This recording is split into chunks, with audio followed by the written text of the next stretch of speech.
Hello, welcome back to the Cricket Nerds. And today we're going to be discussing Sanju Samson. Should he be playing?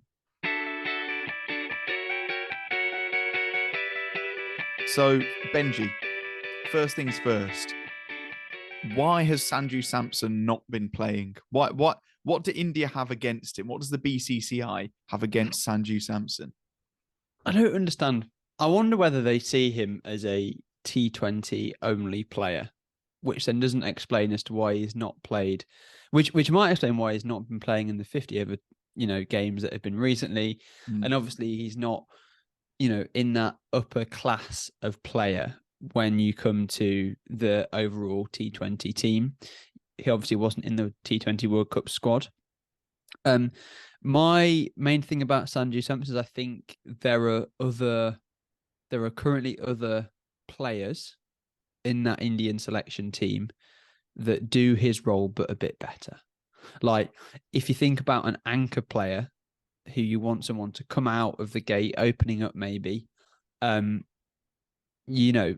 can look at someone like I've completely forgotten his name. KL Rahul? You have Rahul, but then you've got another selection as well in Mumbai. Can't remember his name. Rohit Sharma? No, Ishan Kishan? Ishan Kishan. Thank you. There we go. I've got I've still got a bit of illness brain lying around, so excuse me for that one. But if you look at Sanju Samson, he's up against a lot of tough competition. If you're wanting him to open the batting, you've got Rahul, you've got Ishan Kishan who do that same job. If you're saying that he should come in at number 3 or 4, now you've got somebody like Sky who's playing the absolute cricket of his life that will always take that spot. But he's also against a Rishabh Pant in that competition. So I feel like there are just too many better players that do what Sanju Samson does, but better. I think that's why India haven't been selecting him for internationals. Now, he's set to still captain Rajasthan Royals this year. He's been retained in that draft. Looks like because he's going to be a key part of that team. What do you think he needs to do to get into this squad? It's quite a difficult one because I see Sanju Samson as somebody with so much potential. I think he's got a huge amount of talent. So I think he needs to be given a prolonged run, first things first. But I also think he needs to be given a different role. So for Rajasthan, he tends to come in at kind of 3 or 4. And India have got 3s and 4s coming out their ears. Kohli and Suryakumar Yadav seem to be pretty nailed on at 3 and 4 at the moment. So I personally would have him opening. And I've even got some stats to throw at you, just some random numbers. Let's go.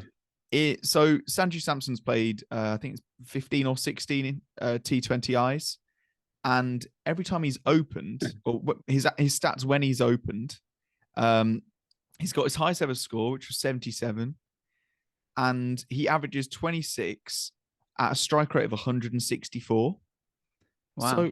So that means that he's doing something different to what India currently have as their openers. Currently, their opening partnership is KL Rahul and Rohit Sharma in pretty much every format.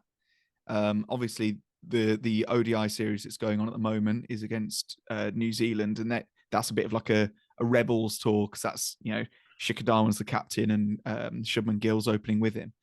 And they're really good as well, by the way. But I think for Sanju Samson, I would have him opening in T20Is because I think he offers a bit more impetus. He's far more creative and aggressive earlier on in his innings. And then I would have either KL or Rohit as the opener that serves as a bit more of an anchor. I think India play too many anchors, and I think that's why they're batting. Their lineup that they could have, they should be getting 200s every week. So that's what I see. I just see if Sanju opened and therefore opened with Rajasthan to get a bit more practice and showcase his skills, I think that could get him a place in the side. I think potentially a reason why we haven't seen more of Sanju Samson in that opening spot is because if you look at the two teams that he played against in that opening spot, it was against Sri Lanka and it was against Ireland.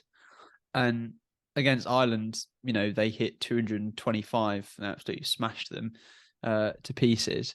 And versus Sri Lanka, again, India just closely won that, but it took a bit of magic from Shreyas Iyer to dig them out of that one. But I just think, going back to the previous point, the reason why we're not seeing him that international cricket is that there are just too many people vying for that spot. That there's just too much of a wealth of talent in India. I think he's a type of player that would be one of the first names on any team sheet in the world, apart from maybe England. They'd be killing for a player like Sanju Samson, but because there's this wealth of talent that India have.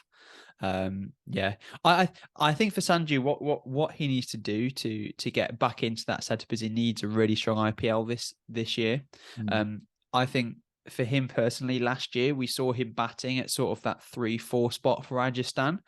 I'd actually prefer to see him and Jos Buttler opening together. Yeah. And then bring in the JS Arias at number 3. And then the other anchor roles around that. I'm not sure we've got a dead set top 5 for Rajasthan yet. It will really depend on how the draft goes next week, which we'll be looking at very closely. Yes. I assure you all, and there'll be podcasts coming on that as well. But yeah, I think that's why he's been missing out. I mean, if we're just looking at his overall stats, I mean, they're not bad at all. I mean, he's played some ODIs as well as T20s. But yeah, overall in T20I, he's got an average of, I mean, potentially his average is what's letting him down, where he averages 21 in T20Is, with the strike rate of sort of mid 130s. He's got a 135 strike rate. Yeah, I think that potentially is where he's missing out a couple of times. He's only slightly higher than that in all T20s where we've got domestic included. One of those two stats needs to go up. Either it needs to average in the 40s or his strike rate needs to be in the 150s. And that's how he gets in, I think. So, yeah, all of this came from a CNQ that we got from Look Who's Watching a few days ago. And he cited Shreyas Iyer having, a well-known short ball issue where he's very vulnerable to the short ball, and people are getting to know that a bit more. And then Rishabh Pant having just a prolonged lull in form. So I think those reasons are very good reasons to get Shreyas Iyer in the side, or they would be if Rishabh Pant and Shreyas Iyer were the first choice team, but at the moment they're not really. So it's very interesting. This has been a really interesting conversation to have, and we'd love to know what you guys think in the comments down below. Let us know, should Sanju Samson be playing more? It's just an interesting one. Check out our social media. We are, we're growing quite a lot. Some of the posts are getting more traction, getting quite a lot of IPL related content on there. So check that out. You can also subscribe. That'd be great. We're on a road to 1,000 subscribers. What are we on at the moment? As of recording, 781. So come on, you tell your friends. We're almost there. We can get there. So yeah, leave a like. You can also listen to our podcast and just let us know any of your thoughts and let us know any Cricket Nerds questions down below. We really do appreciate it. So see you later, guys.